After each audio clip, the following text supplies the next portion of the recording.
Hello everyone, आज चाहिँ म पनिर परोठा बनाउँदैछु। पनिर परोठाको लागि चाहिँ मैले पनिर लिएर छु। अब यसलाई चाहिँ हामी धुलो बनाउने। अब यसलाई कोर्दा पनि हुन्छ, यसरी धुलो बनाउँदा पनि हुन्छ।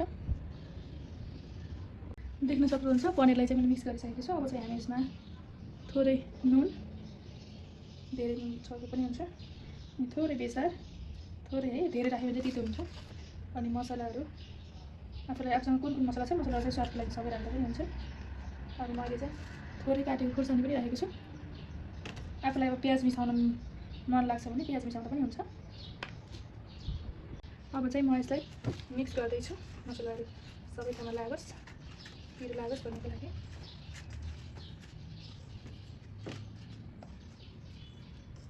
मिक्स गरेपछि चाहिँ यस्तो भइसकेको छ। अब यसमा आफूलाई अरू केही मनपर्छ भने अरू मिसाउँदा पनि हुन्छ।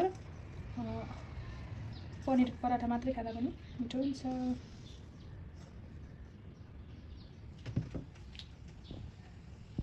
अब चाहिँ म पिठो मुछ्छु यसमा चाहिँ मैले ज्ञानचक्की आटा लिएको छु। पिठोको डो तयार गर्छौँ।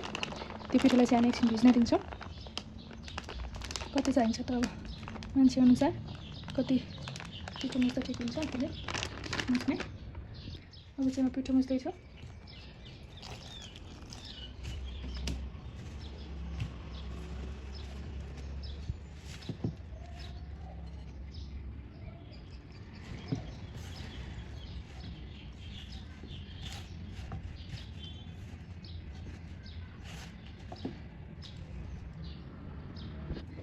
पिठो मुछेर पिठो रेडी भइसकेको छ। यहाँ पिठो चाहिँ अलि नरम नै बनाउनुपर्छ, साह्रो बनाउनु हुँदैन।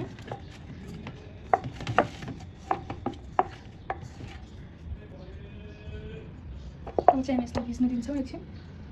अब गाइस हामी चाहिँ रोटी बनाउँछौँ। हाम्रो पिठो पनि रेडी भइसकेको छ। हेर्नु कति नरम भएको छ। हाम्रो पनिर पनि रेडी नै छ, अघि नै हामीले रेडी गरेर राखेको। अनि मेरो चाहिँ यो के भन्छ यसलाई, यो पिर्का है, रोटी पनि पिर्का चाहिँ अलि यहाँ चाहिँ राम्रो परेन छ क्या। अनि त्यही भएर चाहिँ म प्लास्टिक लगाएर चाहिँ बेल्छु। त्यसले चाहिँ के हुँदैन, सब प्लास्टिक लगायो भने हामीलाई चाहिँ यो आलु परोठाको लागि चाहिँ अलिक ठुलो गोली चाहिँ लिनुपर्ने हुन्छ। अब चाहिँ हामी यसलाई हल्का पिठो लगाउँछौँ अनि यसलाई चाहिँ अलिकति बेल्छौँ।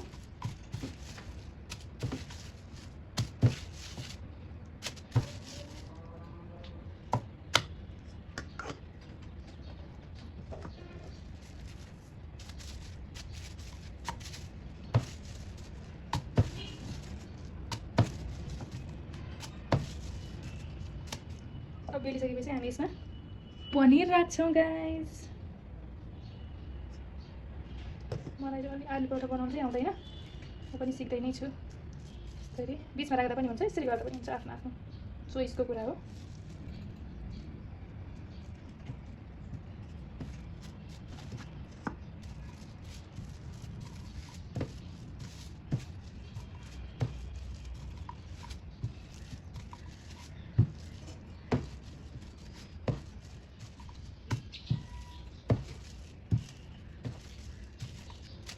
यो आलु परोठा नै अरू नै बन्ला जस्तो छ त गाइस, के हो।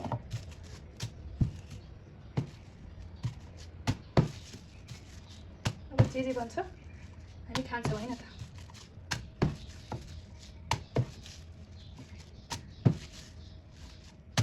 ल रेडी भयो है गाइस, अब म पकाएर देखाउँछु। अब हाम्रो तेल पनि तातिसकेको छ गाइस। अब चाहिँ म यसमा रोटी राख्छु। अलिक मिडियम हिटमा चाहिँ पकायो भने सबैतिर पाक्छ। अब चाहिँ मैले यता चाहिँ म अर्को बनाउँदैछु। अनि यो पाकेको चाहिँ तपाईँहरू हेर्दै राख्नुहोस् है त। बिस्तारै बिस्तारै पकाउने। ठुलो आगोमा पकायो भने चाहिँ के हुन्छ भन्दा छिट्टै डढिहाल्छ क्या। अनि त्यही भएर बिस्तारै पकाउने। उतातिर पल्टाउँदै पल्टाइ मजाले पकाउने। अनि बिस्तारै सबै पाक्यो भने चाहिँ बल्ल मजा हुन्छ। बुझ्नुभयो? हेर्न सक्नुहुन्छ गाइस, यस्तो मजाले पाकेको छ। रातो रातो हुने गरी यसरी पकाउने। अनि पछि खानको लागि रेडी हुन्छ।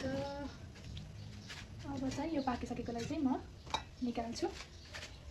अब पाक्यो भने हुन्छ, यो पाकिसक्यो। अब चाहिँ यसलाई निकाल्छु। हेर्नु कस्तो राम्रो बनेको छ होइन। अब चाहिँ म अर्को रोटी हाल्छु ल। अब मैले अर्को रोटी पनि हालिसकेको छु, हेर्न सक्नुहुन्छ। अब कति हुन्छ होइन बनाएर सकेपछि म लास्टमा हजुरलाई खाने बेलामा चाहिँ देखाउँछु ल